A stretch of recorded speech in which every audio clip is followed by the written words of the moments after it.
Welcome to Influential Entrepreneurs, bringing you interviews with elite business leaders and experts, sharing tips and strategies for elevating your business to the next level. Here's your host, Mike Saunders. Hello and welcome to this episode of Influential Entrepreneurs. This is Mike Saunders, the Authority Positioning Coach. Today we have with us Bill Wilson, who's the president and CEO of Wilson Financial Group, and we'll be talking about how to get to and through retirement. Bill, welcome to the program. Well, thank you, Mike, for having me. How are you doing today? Hey, you're welcome. Doing great. I'm looking forward to chatting with you. I love how you phrased the title of this topic, how to get to and through, because I have a feeling that a lot of people think just how to get to retirement. And so I want to hear your perspectives on that. But before we dive in, give us a little bit of your story and your background and how did you get into financial services? Well, I'm from Chicago, Illinois, born and raised, and certainly I didn't pursue the financial service sector when I first got into school. It was more, I enjoyed architecture, and so I have my, I certainly go like everybody else, you go to different school, but I got my degree in my Bachelor of Science degree. After a couple of years of college and junior college, I went in the military. I was a member of the United States Army Parachute Team, the Golden Knights, which still exists today. So if you've gone to see an air show across the country, would it be the Thunderbirds, Blue Angels? Most likely, you saw some parachutists, black and gold parachutes. I was on that team, and it was great. And then as I got out of the service in '77, I used a GI Bill and finished my degree at University of Illinois, and started to work. And one of the I guess a separate entity of the city, Chicago Park District, where the Chicago Bears play, that's Park District property. I started to, work in a position there, and a buddy of mine I've known since first grade. Think about that. How many people you still communicate with since first grade? And I've gone to school with him, to church with him, to service with him, and all that. And so he introduced financial services, and I kind of took it slow. I'd started part-time, but I made more money part-time than full-time, and decided to change careers, and that was in '84. And I've been doing that ever since, and I love it.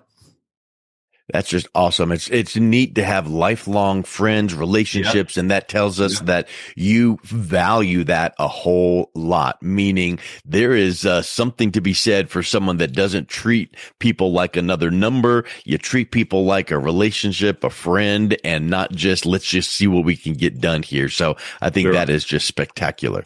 So let's dive into getting to and through retirement. How do you guide your clients to create a plan to get not only to retirement, but through retirement? Well, as I do public speaking or if I'm talking to somebody one-on-one, I always use the analogy of Mount Everest. And I'll share with people, I say, as people have, if that's on their bucket list, I ask the audience, when it comes to climbing that summit, how many of you think that if someone didn't make it, they died going up to the summit, or did they die going down the mountain? Okay. Yeah. And the answer to that is most of them die going down the mountain. So, getting to retirement is going up to the summit. You work, you've got a job, a 401k, a 403b, a 457, whatever. You put money away, you raise a family, you do all that, and you finally get to that summit. But now the paycheck stops. You're now going to take this nest egg, and I always tell people that income equals lifestyle. But now you're going. Now you got to go through retirement. Hopefully you've done a good enough job where you got a good 30, life expectancy. I think somebody at one time won a Nobel Prize that stated, "Hey, 6% in stocks and 4% in bonds should produce at a 4% withdrawal." At least a 30-year window for life expectancy to have income come in. Well, as we all know, those rules are out the window because of the volatility of the market. So I share with people, your biggest challenge is going through retirement, because we're going to have situations of inflation. We're going to have situations of different administrations, taxes. We're going to also talk about health, because that's certainly an enemy. So you put that all together, getting to retirement is important, but getting through retirement is everything, so you get to the finish line. We could probably talk for 3.5 hours just on that opening point right there, because it's so critical. And I want to unpack a couple things that brought to my mind.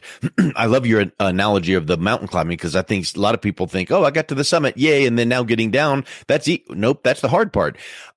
In reality, in relation to retirement, I think a lot of times people would think, well, what's the difference between getting to and through? Well, there's a big dotted line there that's of many, many years. You get to retirement at whatever age you're going to choose, and that's a whole decision process there.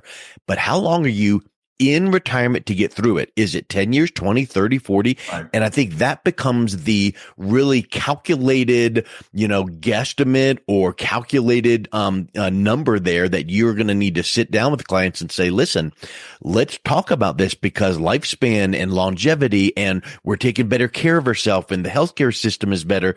How do you help your clients realize that, yes, we need to accumulate some money to get to retirement and retire at the right age, but how long will that last?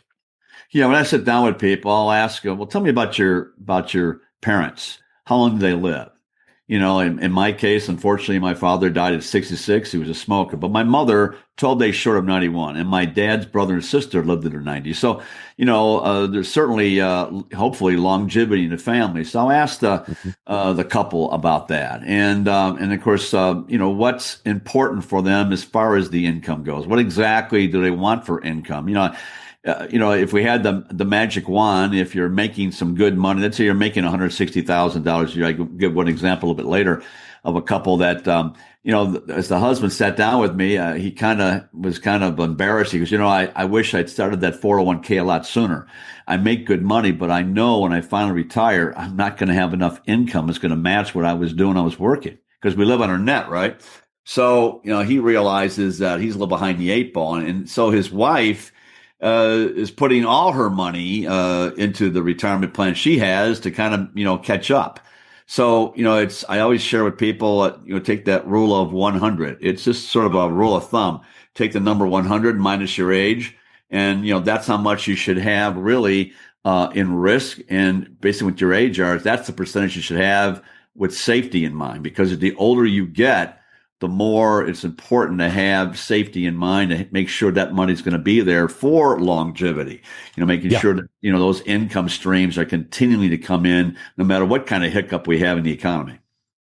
And I'm sure you would agree with this too. It's like, okay, here's the numbers. We put them in with pencil, then we kind of reevaluate and put them in with pen, but we're still going to verify and check annually, that kind of thing. And we probably want to have a little buffer in there. So if we need X number of dollars to last X number of years, we want to have a little bit of buffer. And I think that's super important. How do you diversify what you're giving recommendations for? Because I feel like a lot of people hear that word diversify and they go, oh, I'm diversified because I've got money in 20 different stocks. Yeah, but they're in stocks and they're in the same sector. And so where do you guide that conversation on making sure you've got to spread out for safety? Well, obviously there's a, as I ask some questions, there's an obvious answer. How important is it to protect your money? And so I always use what's called the ABCs. As we learn as a children, we learn our ABCs, and I want to keep it simple for people. So, A is the bank. We certainly have bills to pay and that, but you wouldn't put all your retirement money in there. And why? Because you might have safety with the bank, but you literally are going to have a challenge when it comes to growth. And then B is an account that I'll talk a bit later, but that's an account that, like the bank, never lose money, but the returns are better and guaranteed in some cases, and the income streams from that are consistent. And then C is securities. You can make all you can make, but you can also lose. So it has to be a mix. That's why I use that rule of 100. How much of this portfolio you have, which most likely, when I sit down with people, they've got their money in A and they got their money in C. They're clueless what B is.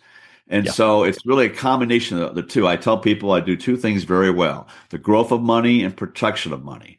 And so, when I sit down with people, you can't have it all. You want gains, you want liquidity, you want protection. As I'm sitting with people who are about to retire, they want to protect that nest egg because they can't go back. Their job is done. Whatever they've done now, as far as getting to the summit, that has to last. And now we're going down that mountain. We're going through retirement, and there's many different factors that can affect that nest egg as they get older.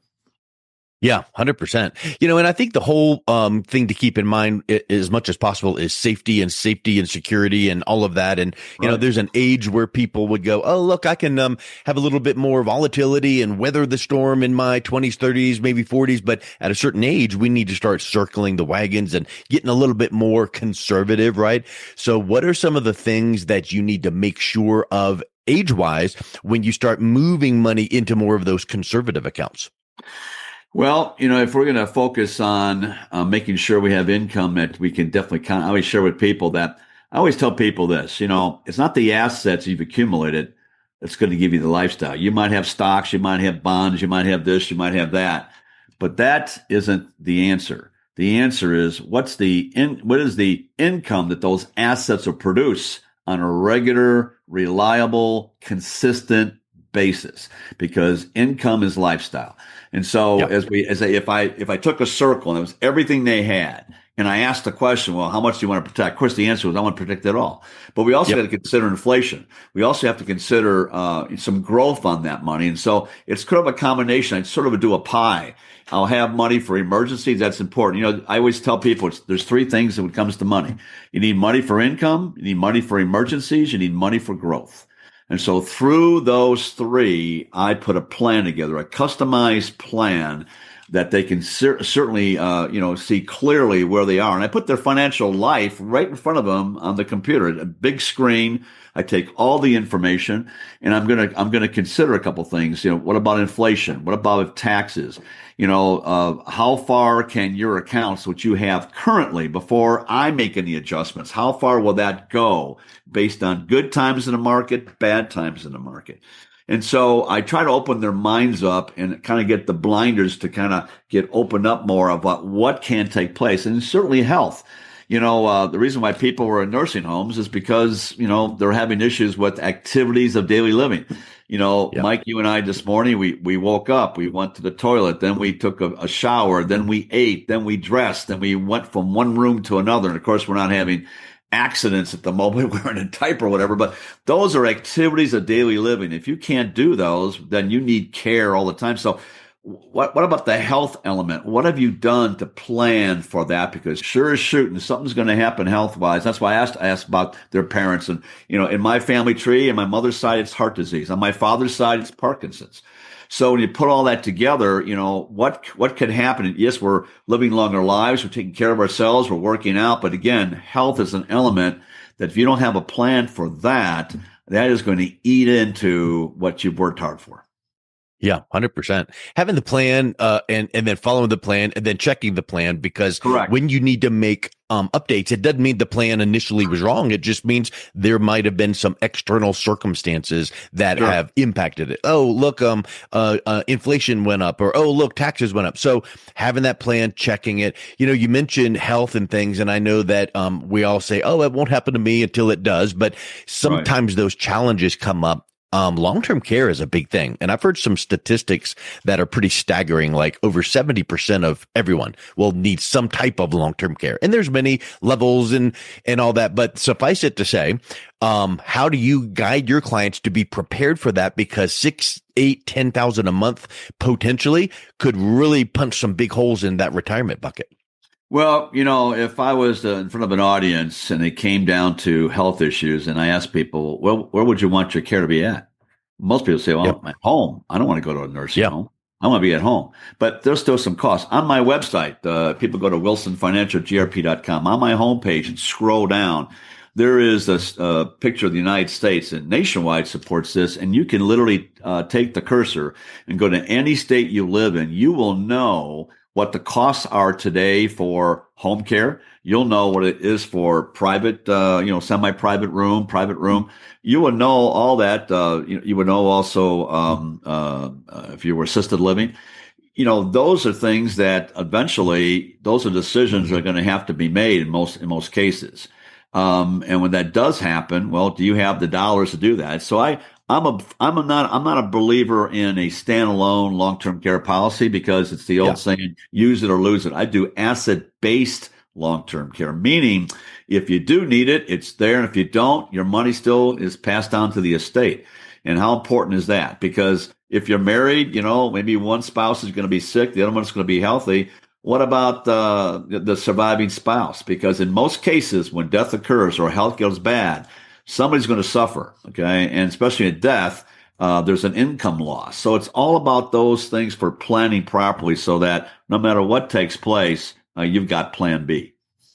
I like your reference there to like the old school standalone long-term care policies. I've heard a little bit about them where they're either outdated and not many are available, but even if they are, look twice because it's similar to your car insurance.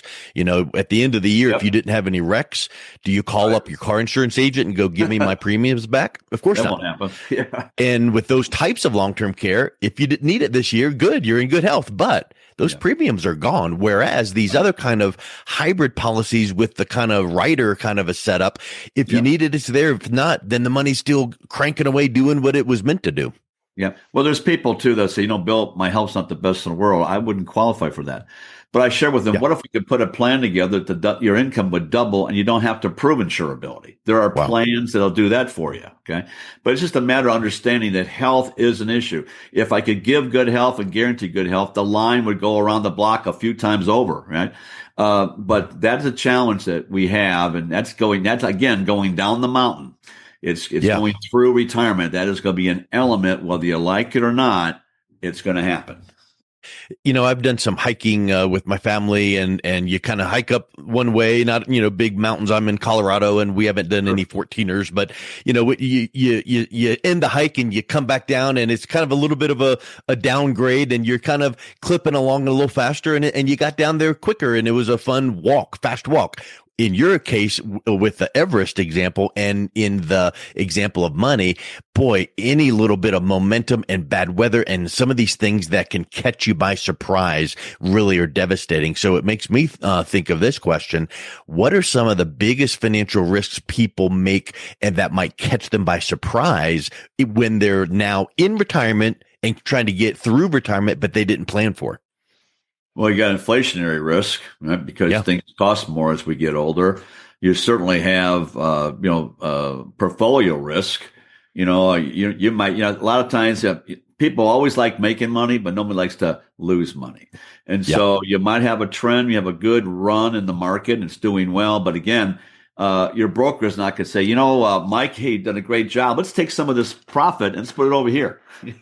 No, they're going to continue to encourage you to stay the course. I often share with people, remember, this is your money, not the broker's money. You're going to have to determine what's important for you. Lifestyle is everything. And like anything else, when two people are together and they've got income streams coming from both sides, all of a sudden health is an issue, whatever.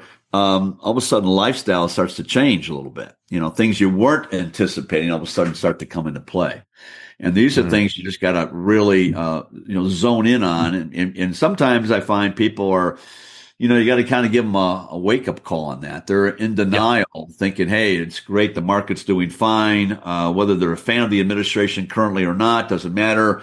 It's doing it. I have to kind of wake them up a little bit that, hey, there's something around the corner that you might not have considered. And again, we got to go through that to get to the finish line. And what about some of the things I'm talking about? How important is that to you? Yeah, 100%. Well, I tell you, Bill, this has been some real eye-opening thought processes. If someone is interested in learning a little bit more and reaching out and connecting with you, what's the best way they can do that? Well, two ways. They can go to my website, which is wilsonfinancialgrp.com. They can also call me at my office at 480-220-3449. Bill, thank you so much for coming on. It was a real pleasure chatting with you. Well, Mike, thank you for your time and considering what we did today. I appreciate being to reach out to people. You've been listening to Influential Entrepreneurs with Mike Saunders. To learn more about the resources mentioned on today's show or listen to past episodes, visit www.influentialentrepreneursradio.com.